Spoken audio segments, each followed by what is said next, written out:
வணக்கம். தேவிதாசன் சமையல் simple and tasty. வாங்க பார்ப்போம். இப்போ மீன் பஜ்ஜி போட போகிறோம். மீன் பஜ்ஜிக்கு எந்த மீன் வேணாலும் எடுத்துக்கலாம். ஸோ நான் நாக்கு மீனும் இன்னொரு மீனும் எடுத்துருக்கேன். நீங்கள் எந்த மீன் வேணாலும் எடுத்துக்கலாம். அதுக்கு தேவையான பொருள் என்னென்னு பார்க்கலாம். எப்போதும் நீங்கள் நினைப்பீங்க, என்னடா இது மீன் பஜ்ஜி சாதாரண விஷயம். ஸோ இதில் பூண்டு பேஸ்ட்டு தான் மெயின். அதுக்காக தான் உங்களுக்கு நான் சொல்ல வந்தேன். ஸோ காரத்தூள் தேவையான அளவு, பூண்டு பேஸ்ட்டு இதை பேஸ்ட்டாக அரைச்சிட்டு வரணும். இது நமக்கு தேவையான எவ்வளோ மீன் எடுத்துருக்கீங்களோ அதை பொறுத்து. அது மஞ்சத்தூள், உப்பு, பெருங்காயத்தூள், இதுதான் இந்த மீன் பஜ்ஜிக்கு. ஸோ பஜ்ஜி மாவு அவ்வளோதான். இப்போ நம்ம இது பூண்டு பேஸ்ட்டாக அரைச்சிட்டு மீனில் அப்ளை பண்ணலாம். வாங்க பார்ப்போம்.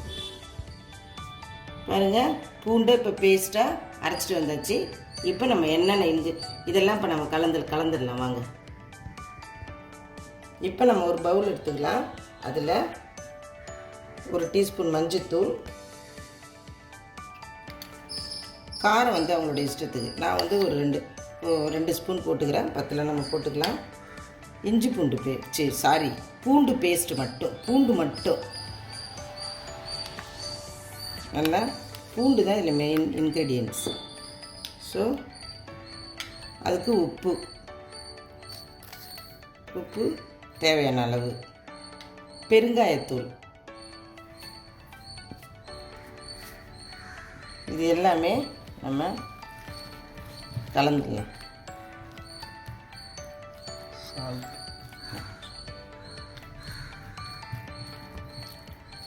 கலந்துட்டுமா?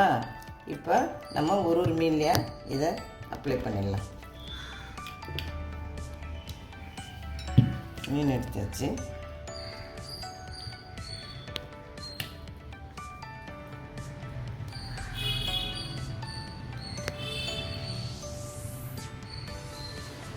இந்த ஒரு மீனாக அப்ளை பண்ணி நான் உங்கள்கிட்ட இப்போ பாருங்கள், எல்லா மீன்லேயும் இப்போ நம்ம எடுத்துகிட்டு வந்த எல்லாத்தையும் மசாலாலாம் பிசைஞ்சு தடவி வச்சு இதை நம்ம ஒரு அரை மணி நேரம் தொடவே கூடாது. அரை மணி நேரம் ஊறணும்.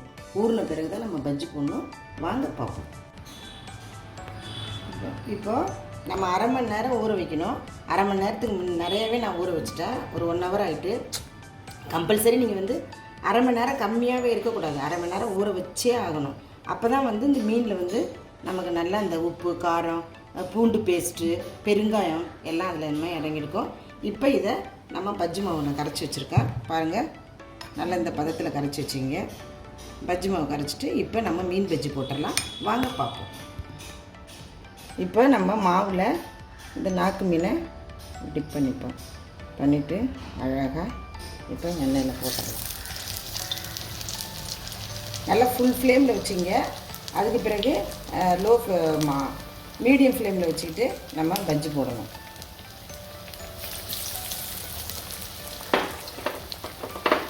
சூப்பராக இருக்கும். பூண்டு பேஸ்ட்டு ப்ளஸ் பெருங்காயம், காரத்தூள், மஞ்சத்தூள், அவ்வளோதான். இதில் வேறு ஒன்றும் இது கிடையாது. இதை நீங்கள் போட்டு பாருங்கள், சூப்பராக இருக்கும். இது பாருங்கள், சூப்பராக வந்துடுச்சு. இந்த கலர் வந்தோடனே நம்ம மீன் பஜ்ஜியை எடுத்துடலாம். பாருங்கள், அருமையாக மீன் பஜ்ஜி போட்டாச்சு.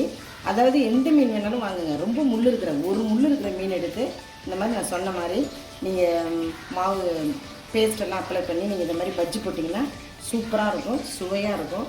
நீங்கள் வீட்டில் செஞ்சு பார்த்துட்டு எனக்கு கமெண்ட் பாக்ஸில் சொல்லுங்கள். லைக் பண்ணுங்கள், கமெண்ட் பண்ணுங்கள், சப்ஸ்கிரைப் பண்ணுங்கள்.